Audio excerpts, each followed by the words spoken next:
Here's some hot water saving strategies, which obviously apply whether you're heating with wood or any other source of energy to get your water hot.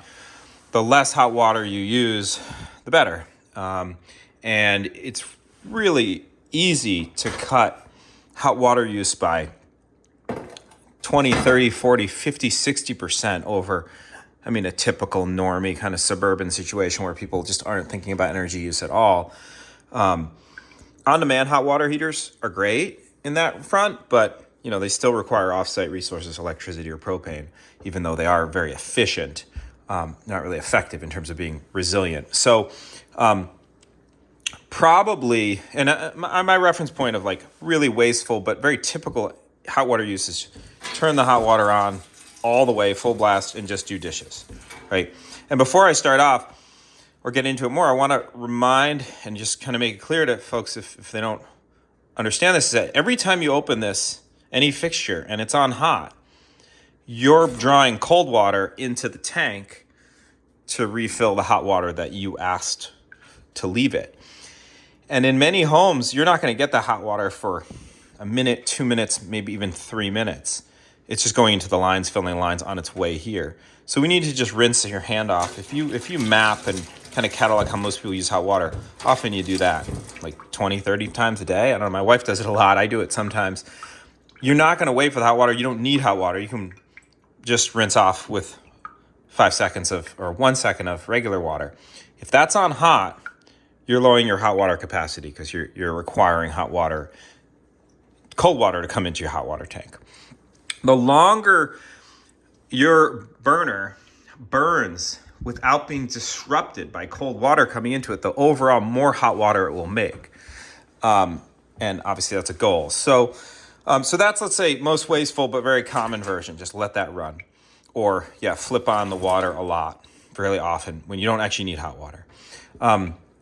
The opposite extreme of that, which is definitely a great way to go, is to, as far as doing dishes, let's say, is to put a pot of water on the stove. You're getting the free heat that's coming off the top anyways, and do dishes in the hot water, hot soapy water, rinse with cold water.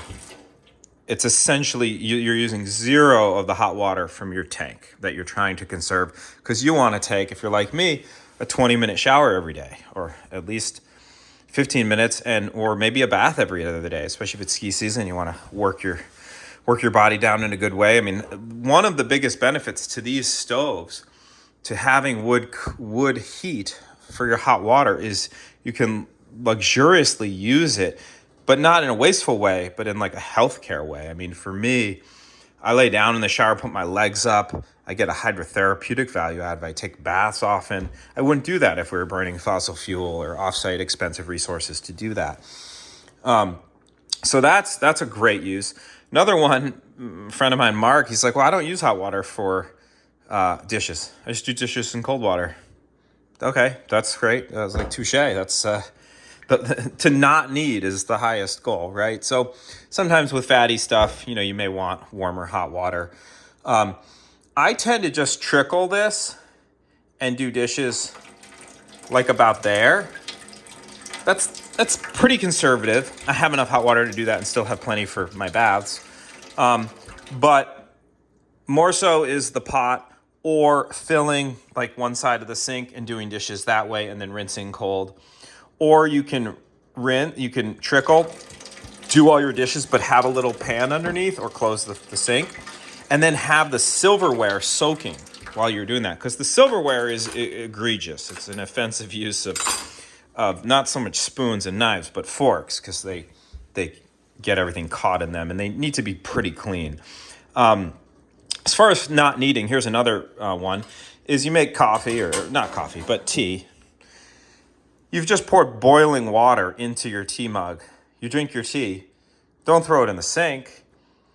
Just rinse it out, put it back. It's literally sterilized. So again, another way, how can we just avoid use to begin with? Obviously, that might not work so well if you have like cream in it, but if it's just a regular old, herbal tea.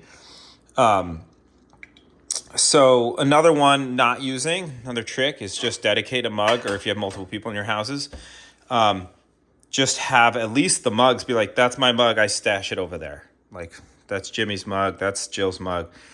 And you just don't let them wash when they want to. They're not going to get sick from not washing their own mug.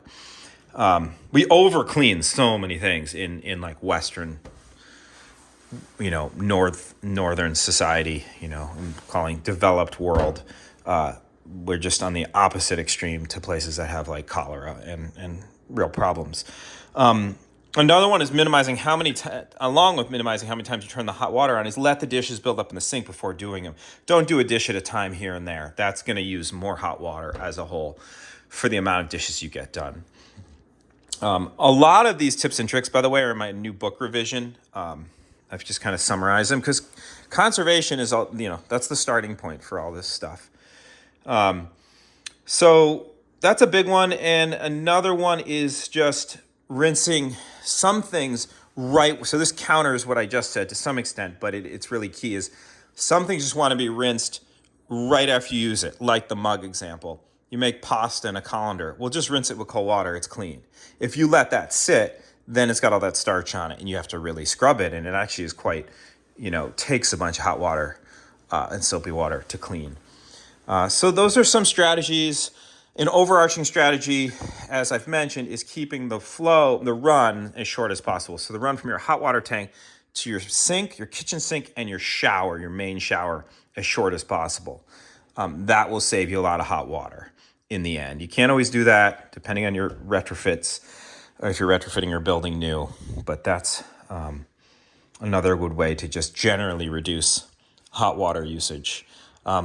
You can sometimes adjust some of these if you have people in your household who just like to, as I don't, but I have family members who do this where they just flip it on all the way and just run it.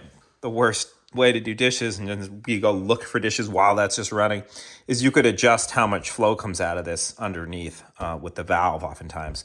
So just reduce the overall amount of flow. I mean, if the developed world just cut their flow to their sink by half, everyone's dishes would be just as clean. You wouldn't really have to spend any more time doing dishes, and the world would use millions of gallons less fossil fuel.